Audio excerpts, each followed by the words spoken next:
Hello student, semester 7 के लिए हम लोग एक वीडियो दे चुके थे और उम्मीद है कि आप लोगों को वह वीडियो बहुत पसंद आया होगा। अब सेमेस्टर 7 का चूंकि कल एग्जाम है तो हम लोग सेकेंड लेक्चर लेकर आ रहे हैं और सेकेंड लेक्चर इनकम टैक्स का लेकर आ रहे हैं। मैं फिर बता दूं कि इनकम टैक्स में न्यूमेरिकल क्वेश्चन भी आपको पूछेगा, लेकिन अगर आप नहीं पढ़े हैं तो न्यूमेरिकल क्वेश्चन डायरेक्ट आप नहीं बना सकते जब तक आपको उसका आइडिया नहीं हो। तो अगर आप बिल्कुल नहीं पढ़े तो थ्योरी अटेम्प्ट लीजिएगा, और अगर पढ़े हुए हैं तो numerical question 5 head of income है ना, 5 हेड ऑफ इनकम से आपको क्वेश्चन पूछा जाएगा, तो ध्यान रखिएगा। अब हम लोग चलते हैं थ्योरी के क्वेश्चंस को। थ्योरी को क्वेश्चन में सबसे पहला क्वेश्चन लॉन्ग में आंसर टाइप में हम लोग देख रहे हैं, explain the concept and types of tax. Tax की अवधारणा और उसके प्रकार को समझाइए। तो आपको बता चुके हैं पीछे भी कि टैक्स क्या होता है, compulsory payment to the government, सरकार को दिया गया अनिवार्य भुगतान जो है टैक्स कहलाता है। टैक्स का क्या कंसेप्ट, यहाँ देखिए कंपलसरी पेमेंट है। टैक्स का कोई डायरेक्ट बेनिफिट हमको नहीं मिलता, हम खाली देते हैं। इनडायरेक्ट बेनिफिट मिलता है बट डायरेक्ट नहीं मिलता है।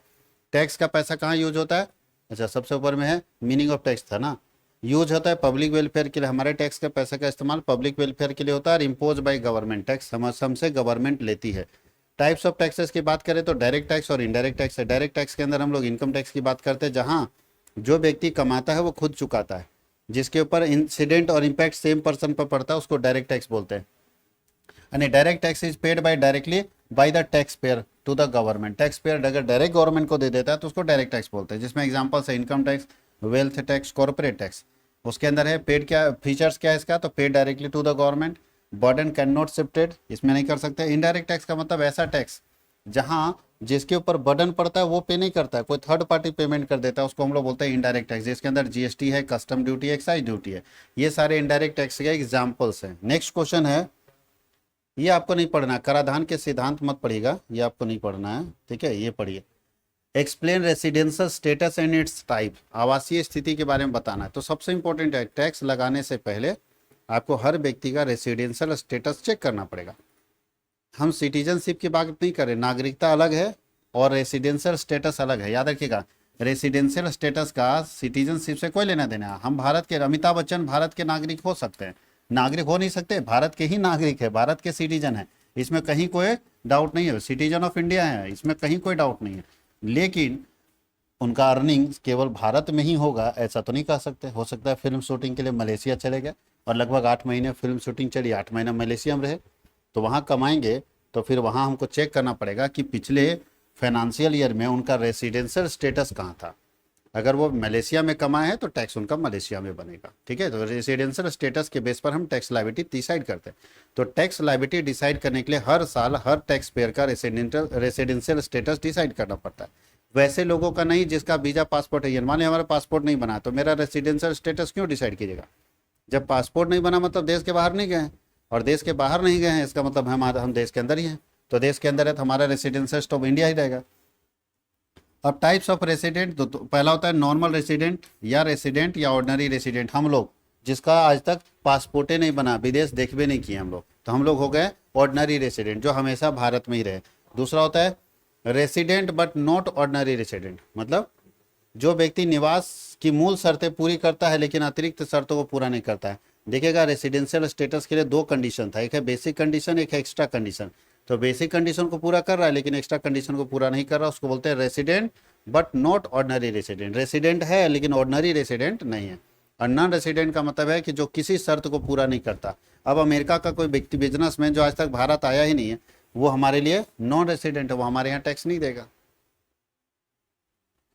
Explain scope of total income. Total income में क्या आता है, तो 5 हेड ऑफ इनकम, जो 5 हेड ऑफ इनकम है, सबको अगर ऐड कर देते हैं जो टैक्सेबल इनकम आता है तो उसको बोलते हैं टोटल इनकम। तो देखिए टोटल इनकम में हम लोग क्या क्या जोड़ेंगे, तो टोटल इनकम में सबसे पहले हम लोग बोलेंगे income received in India, income earn, ये तो ठीक है, ये तो ऑर्डिनरी यहाँ दे दिया है, यहाँ देना चाहिए था। टोटल इनकम अगर हम निकालना चाहते हैं तो टोटल इनकम में 5 हेड ऑफ इनकम जो होगा, income from salary plus income from house property, income from capital gain, income from business profession and income from other sources. ये 5 हेड से जो इनकम आएगा वो 5 इनकम को हम यहाँ जोड़ देते हैं तो वो टोटल इनकम आ जाएगा।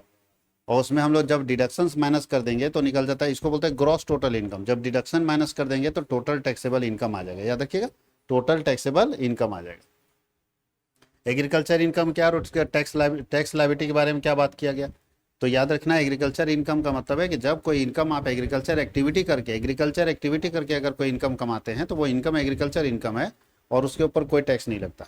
एग्रीकल्चर एक्टिविटी होना चाहिए। अब हम गए खेत में हल चलाए, बीज लगाए, पानी डाले, खाद डाले और फसल आया, फसल को बेच के हम 10 करोड़ रुपया कमाए, वो मेरा टैक्स फ्री है, कहीं कोई दिक्कत नहीं। लेकिन अगर हमने एग्रीकल्चर एक्टिविटी नहीं किया, अपने आप कोई चीज़ उगाया, मेरे ज़मीन पर खाली ज़मीन था, अपने आप उगाया, उसको बेच के हम 1 लाख कमाए, तो एग्रीकल्चर इनकम नहीं कहलाएगा, क्योंकि एग्रीकल्चर एक्टिविटी आपको करना पड़ेगा एग्रीकल्चर इनकम के लिए। एग्रीकल्चर इनकम फुली एग्जेम्प्टेड है, याद रखिएगा, एग्रीकल्चर इनकम जो है वो फुली एग्जेम्प्टेड है। और एग्रीकल्चर इनकम एग्जेम्प्टेड तब होगा जब भारत की ज़मीन पर होगा। देखो यहाँ लिखा है कि कृषि आय वह आय है जो भारत में स्थित कृषि भूमि से आती है, तो एग्रीकल्चर इनकम पूरा का पूरा क्या होगा, टैक्स फ्री होता है, इसके ऊपर कोई टैक्स नहीं लगता, ध्यान रखिएगा। लेकिन सबसे इंपॉर्टेंट बात, एग्रीकल्चर एक्टिविटी होना चाहिए। अच्छा मान लीजिए कि मेरे पास 10 एकड़ ज़मीन है, हमने रिलायंस को दे दिया कि जाओ, रिलायंस बोला कि हम यहाँ सब्जी लगाएंगे, हम रिलायंस को दे दिए रेंट पर, रिलायंस सब्जी लगा रहा है और सब्जी लगा के वो सामान बेच रहा है और सब्जी बेच के कमा रहा है, 10 करोड़ रुपया कमाए रिलायंस सब्जी बेच के मेरे ज़मीन पर। क्या रिलायंस का एग्रीकल्चर इनकम होगा या मेरा एग्रीकल्चर इनकम होगा? कन्फर्म रहेगा रिलायंस का कोई एग्रीकल्चर इनकम नहीं, क्योंकि ज़मीन का मालिक उसका नहीं है, मालिकाना हक उसके पास नहीं है। तो आपके पास एग्रीकल्चर इनकम होने के लिए ज़मीन का मालिकाना हक भी होना जरूरी है। अगर ऑनरशिप नहीं है तो आप मालिक, तब एग्रीकल्चर इनकम नहीं मानेंगे। रिलायंस का यहाँ पे बिजनेस इनकम हो जाएगा, उसको धंधा करने आया ना, उसका तो खेती नहीं है, उसको धंधा करने आया दूसरे की ज़मीन पे, तो याद रखना इस चीज़ को। बाकी केसेस में एग्रीकल्चर इनकम बिल्कुल फ्री है। Explain the basis of charge of salary income, बोलता है सैलरी का इनकम चार्ज करने के लिए क्या बेस हो सकता है।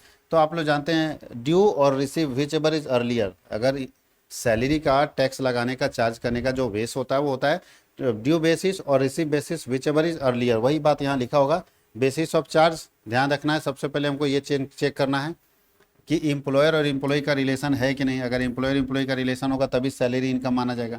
ड्यू और रिसीव दोनों में जो पहले होगा, देखो लिखा है ना, due when received which ever is earlier, यानी या तो पैसा ड्यू पहले हो या तो पहले रिसीव हो, दोनों में जो पहले होगा उस पर टैक्स लगेगा। सैलरी ड्यू होगा पहले या तो रिसीव होगा पहले, दोनों में जो भी पहले होगा उस पर टैक्स लगेगा। सैलरी फ्रॉम पास्ट, प्रेजेंट और फ्यूचर एम्प्लॉयर, हो सकता है कि 1 साल के अंदर आपने पीछे एक मालिक को छोड़ दिया, उसके यहाँ पिछले साल, एक ही साल में 1 अप्रैल से 31 मार्च के बीच में आपने एक जॉब छोड़ दिया, तो वहाँ से जो सैलरी मिला वो भी जोड़ेंगे सैलरी के अंदर। फिर आप अभी किसी के पास काम कर रहे हैं वो जोड़ेंगे, प्लस फ्यूचर में अगर काम, मान ली 1 महीना के लिए, भविष्य में हम कोई काम करेंगे, आज काम आज किए, भविष्य में हमको उसका पैसा मिलेगा, तो वो भी जोड़ेंगे। सैलरी प्रेजेंट पास्ट फ्यूचर तीनों का जोड़ता है। आप अगर एडवांस सैलरी लेते हैं तो ये भी सैलरी के अंदर ही आता है। अगर आप एरियर ऑफ सैलरी, सैलरी नहीं मिला है तो भी जोड़ेंगे आपके सैलरी में, नहीं मिला तो बाद में लीजिएगा ना भाई, तो भी जोड़ेंगे सैलरी में। यानी सैलरी में वो सारे इनकम जोड़े जाते हैं जो यहाँ दिखा हुआ है। अब सैलरी के क्या क्या कंपोनेंट है, तो बेसिक सैलरी मिलता है, अलावेंसेस मिलता है, परक्विजिट्स मिलता है, बोनस और कमीशन मिलता है। यानी एक व्यक्ति के सैलरी के अंदर बेसिक सैलरी है, प्लस अलावेंसेस है, प्लस परक्विजिट्स है, प्लस बोनस है। तो बोलता है एक्सप्लेन कीजिए अलावेंसेस और परक्विजिट क्या होता है। अलावेंसेस का मतलब क्या होता है, सैलरी के साथ अगर कोई पेमेंट एक्स्ट्रा मिलता है, बोलता है any cash payment other than salary, any cash payment other than salary, वेतन के अलावा कोई भी कैश पेमेंट मिलेगा तो वो कैश पेमेंट कहलाता है अलावेंसेस। कैश पेमेंट क्या कहलाता है, अलावेंसेस। और अगर कोई सुविधा वेतन के साथ मिलती है तो उसको बोलते हैं परक्विजिट्स। क्या बोलते हैं, परक्विजिट्स। अगर कोई फैसिलिटी मिलता है तो परक्विजिट्स, और अगर सैलरी के साथ कोई पैसा मिलता है तो उसको अलावेंसेस बोलते हैं। अलावेंसेस का मतलब है सैलरी के साथ पैसा, और परक्विजिट का मतलब होता है सुविधा। परक्विजिट का मतलब क्या होता है, सुविधा, याद रखिएगा। तो सैलरी के साथ अगर कोई पैसा मिलेगा तो अलावेंसेस कहलाएगा, और सुविधा मिलेगा तो उसको हम लोग बोलते हैं परक्विजिट। जैसे हाउस रेंट अलावेंसेस, घर के लिए किराया मिल जाता है, महंगाई के लिए किराया मिल जाता है, पैसा मिल जाता है, ट्रांसपोर्ट अलावेंसेस, आने जाने के लिए पैसा मिल जाता है, मेडिकल अलाउंसेस मिल जाता है। और अगर सुविधाएं मिली जैसे मेडिकल फैसिलिटी, कार फैसिलिटी, घर की फैसिलिटी, एजुकेशन फैसिलिटी, तो फैसिलिटी को परक्विजिट्स बोलते हैं। फैसिलिटी को परक्विजिट्स बोलते हैं। और कैश में मिलेगा तो जैसे आपको रहने के लिए कंपनी क्वार्टर दे रही है तो ये हो गया परक्विजिट, फैसिलिटी है। और कंपनी बोली हम क्वार्टर वार्टर नहीं देंगे, हम पैसा देते हैं तुमको जहाँ रहना रहो, इसको हम लोग बोलते हैं अलाउंसेस, याद रखिएगा। बोलता है कि explain deduction from salary income. Salary income से क्या क्या डिडक्शन होगा, तो बहुत ज़्यादा डिडक्शन नहीं है। स्टैंडर्ड डिडक्शन 3 डिडक्शन होगा सैलरी इनकम से। जब आप ग्रॉस सैलरी निकाल लेंगे, सारे सैलरी के इनकम को जोड़ के ग्रॉस सैलरी निकाल लेंगे। ग्रॉस सैलरी में डिडक्शन पहला होता है स्टैंडर्ड डिडक्शन का, जो 50,000 का होता है। 50,000 का डिडक्शन सैलरी में स्टैंडर्ड डिडक्शन का। दूसरा इंटरटेनमेंट अलाउंसेस होता है। इंटरटेनमेंट अलाउंसेस केवल सरकारी कंपनियों के लिए ही कटौती मिलेगा। जो सरकारी कर्मचारी है उसी को इंटरटेनमेंट अलाउंसेस का डिस्काउंट डिडक्शन मिलेगा। इंटरटेनमेंट अलाउंसेस का डिडक्शन उसी व्यक्ति को मिलेगा जो सरकारी कर्मचारी है। याद रखिएगा, जो सरकारी कर्मचारी है, प्राइवेट वाले को एंटरटेनमेंट वाला डिडक्शन नहीं मिलेगा। और तीसरा है प्रोफेशनल टैक्सेस सबको मिलेगा। जो भी प्रोफेशनल टैक्सेस आप पे करते हैं प्रोफेशनल बॉडीज को, वो सारे प्रोफेशनल टैक्सेस छूट मिलेगा, यानी 3 छूट मिलेगा। 3 छूट मिलेगा, याद रखिएगा। सैलरी में स्टैंडर्ड डिडक्शन 50,000 का, प्रोफेशनल टैक्सेस पूरा मिलेगा, और इंटरटेनमेंट अलाउंसेस जो है उसमें छूट मिलेगा आपको, गवर्नमेंट एम्प्लॉई है तो। ध्यान रखिएगा, गवर्नमेंट एम्प्लॉई तो, और उसमें भी 5,000 का कंडीशन है। Explain computation of taxable income from salary. भाई इनकम फ्रॉम सैलरी कैसे निकालते हैं? तो जब आप पढ़े होंगे चैप्टर को तो समझ में आया होगा कि इनकम फ्रॉम सैलरी निकालने के लिए सबसे पहले निकालेंगे ग्रॉस सैलरी, मतलब टोटल ग्रॉस कितना है। ग्रॉस में हम क्या क्या जोड़ेंगे? Basic salary, allowances, perquisite, bonus, commission, ये सब जोड़ देंगे तो ग्रॉस सैलरी आ जाएगा। ग्रॉस सैलरी में माइनस करेंगे एग्जेम्प्टेड अलावेंसेस, जो अलावेंसेस में हमको कुछ छूट मिल रहा है तो माइनस कर दो। एग्जेम्प्टेड परक्विजिट्स, ये परक्विजिट में कोई छूट मिल रहा है तो माइनस करके निकालो फाइनल। क्योंकि अलावेंसेस हमको मिला 15,000, उसमें से 3,000 छूट मिलेगा, तो 3,000 काट के 12,000 मेरा टैक्सेबल होगा। तो जब इस अलावेंसेस में एग्जेम्प्टेड अमाउंट घटा देंगे तो टैक्सेबल आ जाएगा। हमको टैक्सेबल चाहिए सब। बेसिक सैलरी टैक्सेबल होता है, हमको टैक्सेबल चाहिए। तो भैया अगर आपको कोई छूट मिल रहा है, अलावेंसेस आपको मिला, उसमें कोई छूट मिल रहा है तो छूट घटा के टैक्सेबल में लिख दो, फिर इसमें टैक्सेबल में लिख दो, बोनस और कमीशन टैक्सेबल में लिख दो।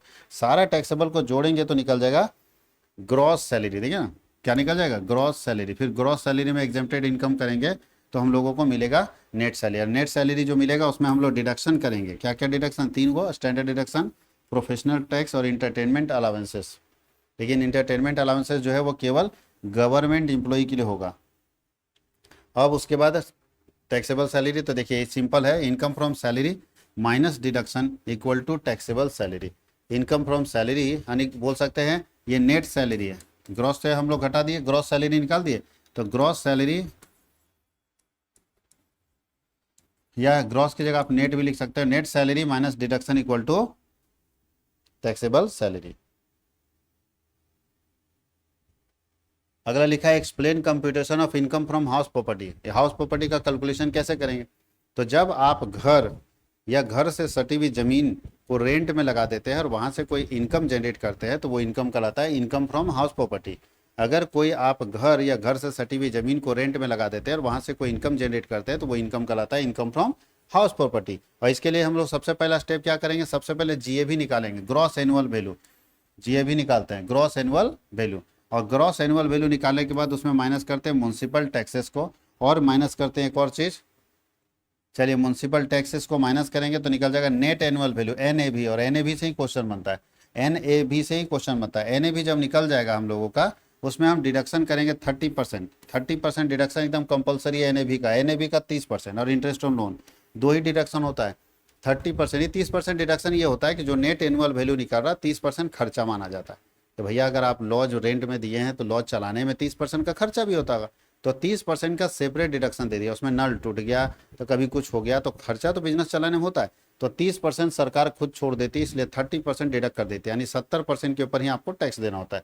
जितना आपने हाउस प्रॉपर्टी से कमाया है उसका 30% सरकार छूट दे रखी है, 70% के ऊपर आपको टैक्स देना है, याद रखिएगा। और अगर आपने लोन लेके घर बनाया या लोन लेके घर खरीदा है तो उसके ऊपर जो इंटरेस्ट पे कर रहे हैं वो इंटरेस्ट भी आपको छूट मिल जाएगा, वो इंटरेस्ट भी आपको छूट मिल जाएगा। तो डिडक्शन में इंटरेस्ट ऑन लोन भी आपको छूट मिल जाएगा। देखिए यहाँ पे ग्रॉस एनुअल वैल्यू में म्युनिसिपल टैक्स माइनस करेंगे तो नेट एनुअल वैल्यू आ जाएगा। नेट एनुअल वैल्यू में स्टैंडर्ड डिडक्शन 30% माइनस करेंगे और इंटरेस्ट ऑन लोन माइनस करेंगे तो आ जाएगा income from house property, income from house property. अगला है explain computation of taxable business income. Business income कैसे निकलता है? तो बहुत ही आसान है। एक बिजनेस से जो इनकम आता है, ज़्यादातर कोई भी बिजनेस से इनकम के 2 ही 3 सोर्स होंगे। जैसे कोई बिजनेस है तो सेल करके इनकम आता होगा, और कहाँ से इनकम आएगा? कमीशन कहीं से कमाया बिजनेस में, वहाँ से इनकम आ गया। और अगर हम लोग प्रोफेशन में है, जैसे हम लोग टीचिंग है या कोई डॉक्टर है, तो वो कहाँ कहाँ से इनकम कमा सकता है? तो जो क्लाइंट से, जो पेशेंट आते हैं उससे जो फी लेता है, प्लस जो जाँच उच करता है, दवा बेचता है, ये सब का पैसा उसका इनकम होगा, और इनकम नहीं होगा। तो बिजनेस इनकम में क्या क्या आएगा? तो जितना बिजनेस में, बिजनेस इनकम निकालने के लिए बहुत आसान है, total sales minus total expenses. Total sale में टोटल एक्सपेंसेस घटा देंगे तो निकल जाएगा बिजनेस इनकम, याद रखिएगा। वहीं से हम लोग को पता चलेगा नेट प्रॉफिट। और नेट प्रॉफिट में कुछ डिडक्शन है, कुछ ऐसे डिडक्शन है जो अलाउड है और कुछ ऐसे डिडक्शन है जो डिसअलाउड है। मतलब आप अपने बिजनेस का टोटल इनकम और टोटल खर्चा बता दिए, अपने हिसाब से सरकार को, इनकम टैक्स डिपार्टमेंट को जमा कर दिए। इनकम टैक्स डिपार्टमेंट आपके खर्चे को और आपकी इनकम को चेक करेगा। जो इनकम इस बिजनेस से रिलेटेड है वो तो ठीक है, नहीं अगर रिलेटेड है तो उसको बोलेगा इसको हटाओ, हम डिसअलाउ करते हैं, इसको हम नहीं मानेंगे खर्चा। कौन कौन से खर्चे डिसअलाउ होते हैं बताइए? आप पर्सनल कोई खर्चा किए गए ससुराल और उसका तेल का पैसा बिजनेस में घटा दीजिएगा तो इनकम टैक्स डिपार्टमेंट बोलता है कि ये तो बिजनेस का खर्चा नहीं है। इनकम टैक्स आप अपना इनकम टैक्स बिजनेस से पे कर दिए, ये भी आपका जो है बिजनेस का पैसा खर्चा नहीं है। तो जो बिजनेस का खर्चा नहीं है अगर वो आप बिजनेस में घटा दिए हैं, जो बिजनेस का खर्चा नहीं है अगर आप उसको बिजनेस में घटा दिए हैं तो ऐसी स्थिति में वो माइनस नहीं करने दिया जाएगा, बोला जाएगा गलत आप खर्च घटा रहे हो, ये डिसअलाउड एक्सपेंसेज है। ऐसे खर्चे हैं जो अलाउ नहीं है, किसी एंगल में भी अलाउ नहीं किए गए, तो ये डिसअलाउ एक्सपेंसेज है, उसको माइनस कर देना होगा। सॉरी, पहले माइनस कर दिए तब प्लस कर देना होगा। पहले तो आप खर्चा में घटा दिया ना, तो अभी क्या करना होगा? प्लस कर देना होगा। डिडक्ट अलाउेबल एक्सपेंसेस, जो खर्चे इनकम टैक्स डिपार्टमेंट बोलता है कि यही खर्चा बिजनेस का, जैसे बिजनेस का खर्चा रेंट है, इलेक्ट्रिसिटी बिल, ये सब तो जेन्युइन बिजनेस का खर्चा है, तो ऐसे बिजनेस के खर्चे को अलाउ करता है कि ठीक है इसको माइनस कर लो। तो अलाउ करेंगे ऐसे खर्चे को जो सच में बिजनेस का खर्चा है, डिसअलाउ ऐसे खर्चे को करेंगे जो बिजनेस का खर्चा नहीं है, और तब निकालेंगे हम लोग अपना टैक्सेबल इनकम फ्रॉम बिजनेस। तब हम लोग निकालेंगे टैक्सेबल इनकम फ्रॉम बिजनेस। याद रखिएगा बिजनेस इनकम का टैक्सेबल इनकम निकालते हैं कि कितना आ रहा है। अगला क्वेश्चन है explain capital gain and exemption. Capital gain क्या होता है? तो कैपिटल गेन का मतलब फिर बता दें कि अगर आप कैपिटल एसेट किसी संपत्ति को बेचते हैं और वहां से फायदा कमाते हैं, कैपिटल एसेट को सेल करते हैं और वहां से कोई फायदा कमाते हैं, जैसे जमीन बेचे, बिल्डिंग बेचे, सोना बेचे, शेयर बेचे, तो वहां से जो फायदा होता है उसी फायदे को बोलते हैं कैपिटल गेन। कैपिटल गेन का मतलब gain receive from sale of capital asset, पूंजीगत संपत्तियों को बेचने से जो प्राप्ति मिलती है उसको बोलते हैं कैपिटल गेन। और कैपिटल गेन जब आएगा तो उसके ऊपर आपको टैक्स देना होगा। कैपिटल गेन दो तरह का होता है, लॉन्ग टर्म कैपिटल गेन और शॉर्ट टर्म कैपिटल गेन। इसको बोलते हैं एसटीसीजी, लिखा हुआ भी है, और एलटीसीजी। अब कौन लॉन्ग टर्म कौन शॉर्ट टर्म भैया? तो याद रखिएगा अगर एक साल के अंदर अपनी संपत्ति को आप खरीद के बेच दे रहे हैं, सोना शेयर को एक साल, शेयर एक साल के लिए, बाकी संपत्ति 3 साल के लिए, तो अगर 3 साल के अंदर ही आज हम खरीदे और आज 3 साल के अंदर ही बेच दे रहे हैं तो उसको शॉर्ट टर्म कैपिटल गेन बोलते हैं। 3 साल याद रखिएगा, कितना साल? 3। लेकिन शेयर वगैरह में 1 साल, शेयर में 1 साल, आज हम खरीदे 1 साल बाद बेचेंगे या 1 साल के अंदर बेचेंगे तो कौन सा गेन होगा? 1 साल के अंदर बेच के कमाएंगे तो एसटीसीजी होगा, 1 साल से ज़्यादा बेचेंगे तो एलटीसीजी होगा शेयर के मामले में। बाकी सब संपत्ति में 3 साल के अंदर बेचेंगे तो एसटीसीजी, और 3 साल से ज़्यादा में बेचेंगे तो एलटीसीजी होगा, long term capital gain. Long term capital gain याद रखिएगा, और इसके ऊपर आपको टैक्स देना होगा। शॉर्ट टर्म का अपना टैक्स है, लॉन्ग टर्म का अपना टैक्स है।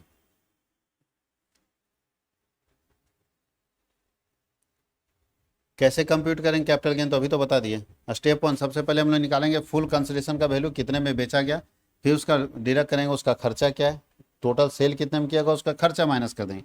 खर्चा माइनस करेंगे तो आपको पता चलेगा कि प्रॉफिट हुआ या लॉस हुआ, तो प्रॉफिट लॉस जो होगा उसी से हम लोग कैपिटल गेन निकालेंगे। सबसे पहले फिर बता रहे हैं, सबसे पहले सेल दिखाएंगे। मानिए हमने किसी बिल्डिंग को बेच दिया 50 लाख में, 50 lakh minus cost minus expenses, selling expenses हो सकता है, ब्रोकरेज हो सकता है, दलाली का खर्चा हो, तो ये सारे खर्चे को माइनस कर देंगे। तब अगर प्लस में बचेगा तो मतलब प्रॉफिट हुआ, और माइनस में आ गया मतलब लॉस हो गया। तो प्रॉफिट होगा तो बोलेंगे लॉन्ग टर्म कैपिटल गेन, और अगर लॉस हुआ तो बोलेंगे लॉन्ग टर्म कैपिटल लॉस। याद रखिएगा लॉन्ग टर्म कैपिटल गेन और लॉन्ग टर्म कैपिटल लॉस ये आपके पास दिया हो सकता है। टाइप्स तो अभी बता दिए, शॉर्ट टर्म कैपिटल गेन और long term capital. Explain income from other sources. ध्यान रखिए ये क्या है? तो ऐसे इनकम जिसका कोई सोर्स डिफाइंड नहीं है, ऐसा इनकम जिसका कोई सोर्स डिफाइंड नहीं है, कहीं से नहीं पता चल रहा है कि कहाँ से पैसा आया है, जिसका कहीं कोई सोर्स नहीं दिख रहा है, उसको बोलते हैं इनकम फ्रॉम अदर सोर्सेस। ऐसे इनकम के सोर्स जिसका पहले से कोई सोर्स डिसाइड नहीं है, वैसे इनकम के सोर्स को बोलते हैं इनकम फ्रॉम अदर सोर्सेज। अब मान लीजिए अचानक रास्ते में पता चल गया कि 5 करोड़ रुपया मिल गया, नहीं होता है गाड़ी में देखिएगा, चुनाव के समय अचानक गाड़ी पकड़ा पुलिस और उसमें 5 करोड़ रुपया है। अब कोई बोलने के लिए तैयार ही नहीं किसका पैसा है। ड्राइवर भी बोलता है हमको नहीं मालूम भैया, हमको पैसा दिया था कि गाड़ी पहुंचा दो, हमको मालूम नहीं था पीछे पैसा नहीं, तो हम ही लेके भाग जाते। अब ड्राइवर को कुछ बोल नहीं सकते हैं, सवाल है किसका पैसा है, पता ही नहीं चल रहा है। जिसका है वो बोलने के लिए तैयार नहीं, तो इसको बोलते हैं अदर सोर्सेस, जिसका कोई सोर्स डिफाइंड नहीं है और फिर भी इनकम अगर आपका हो जाता है तो उसको हम लोग बोलते हैं इनकम फ्रॉम अदर सोर्सेस। और अदर सोर्सेस के इनकम में बहुत सारा, जैसे डिविडेंड इनकम आता है, इंटरेस्ट इनकम आता है, लॉटरी इनकम आता है, गिफ्ट आता है, रेंट फ्रॉम मशीनरी आता है। ये सब का हमारा इनकम जो है अदर सोर्सेज इनकम में शामिल हो जाएगा। ये सब का इनकम हमारा किस में शामिल हो जाएगा? अदर सोर्सेज के इनकम में ये सारे इनकम शामिल हो जाएंगे। एक question important, explain aggregate and set of income. Aggregate income का मतलब है सारे इनकम के सोर्स को, 5 जो इनकम के सोर्स है, पांचों इनकम के सोर्स को अगर हम ऐड कर देते हैं तो ये कहलाता है एग्रीगेट इनकम। और एग्रीगेट इनकम में हम देखते हैं कि हमारा टैक्सेस कितना बनता है। अगर हम लॉस में चले जाते हैं तो उस लॉस को सेट ऑफ करने के हमारे पास ऑप्शन है, यानी आज हमारे लॉस में है तो इस लॉस को हम अगले साल के इनकम में सेट ऑफ कर सकते हैं, एडजस्ट कर सकते हैं, उसी को बोलते हैं सेट ऑफ इनकम। मतलब है कि कभी अगर किसी साल लॉस हो जाता है, देखिए ना, सेट ऑफ लॉसेस, अगर कोई लॉस हो जाता है तो उस लॉस को हम अगले साल के इनकम में सेटअप कर सकते हैं। सेटअप मतलब एडजस्ट कर सकते हैं, माइनस कर सकते हैं। तो सेटअप का भी चांसेस रहता है कि आप अपना चाहें तो सेटअप कर सकते हैं। अब लगभग क्वेश्चन आपको सेम मिलने लगा, देखिए यहाँ भी क्वेश्चन सेम है। सकल कुल आय में कटौती यानी ग्रॉस टोटल इनकम में कौन कौन सा डिडक्शन मिलता है, तो आपको बताए थे, अभी बताया नहीं, ये बता देते, ये क्वेश्चन इंपॉर्टेंट है। Explain deduction from gross total income, GTI इसको शॉर्ट में बोलते हैं। जीटीआई में क्या डिडक्शन मिलता है तो बता देते हैं, 80C से लेके 80U तक का, 80C से 80U तक का डिडक्शन मिलता है ग्रॉस टोटल इनकम में। देखिए सबसे पहले मिलेगा 80C का, 80C में क्या है, LIC का आपको मिलेगा, life insurance premium, provident fund, tuition fee, ये सब का डिस्काउंट आप ले सकते हैं 80C में। टोटल इनकम में जो उसको बोलते हैं GTI, ग्रॉस टोटल इनकम में। 80D अगर आप मेडिकल इंश्योरेंस कराएं तो 80D में छूट ले लीजिए। और क्या छूट मांग सकते हैं सरकार से, 80G में आप मांग सकते हैं, दान उन दिए हैं तो। 80E में मांग सकते हैं कि ब्याज पर कटौती दीजिए, एजुकेशनल लोन है उस पर।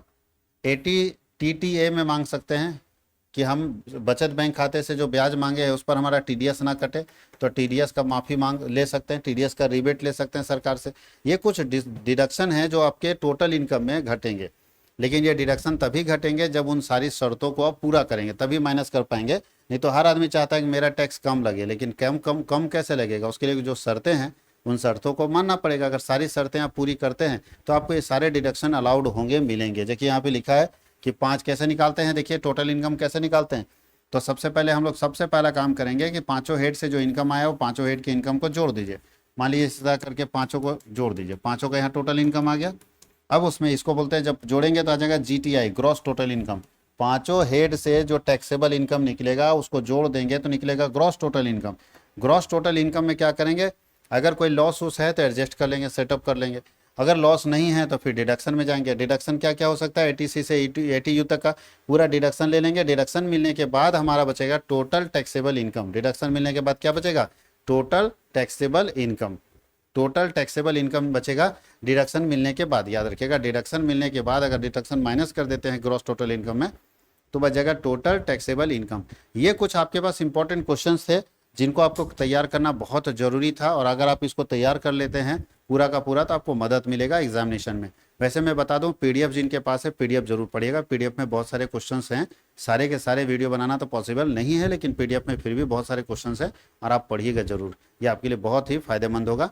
पढ़िए और कल एग्जाम अच्छे से लिखिए। फिर मिलते हैं हम लोग अगले, एक और आपका माइनर पेपर बचा हुआ है। माइनर पेपर का भी PDF हमने अपलोड कर दिया, तो आप PDF से पढ़िएगा। अगर वीडियो नहीं बन पाए तो वीडियो बन जाएगा तो वीडियो को देख लीजिएगा, और नहीं बन पाएगा तो कोई बात नहीं। जैसे सेमेस्टर 7 का एग्जाम कंप्लीट होता है, सेमेस्टर 8 का PDF कोर्स ही आएगा, उसका कोई वीडियो कोर्स नहीं लेकर आएंगे, PDF कोर्स आएगा। आप PDF कोर्स को खरीद सकते हैं, PDF आपके पास रहेगा। ये 299 का कोर्स रहेगा, यानी 300 रुपये में आपको PDF सारा मिल जाएगा। आराम से घर में बैठ के पढ़ते रहिए। बहुत बहुत धन्यवाद।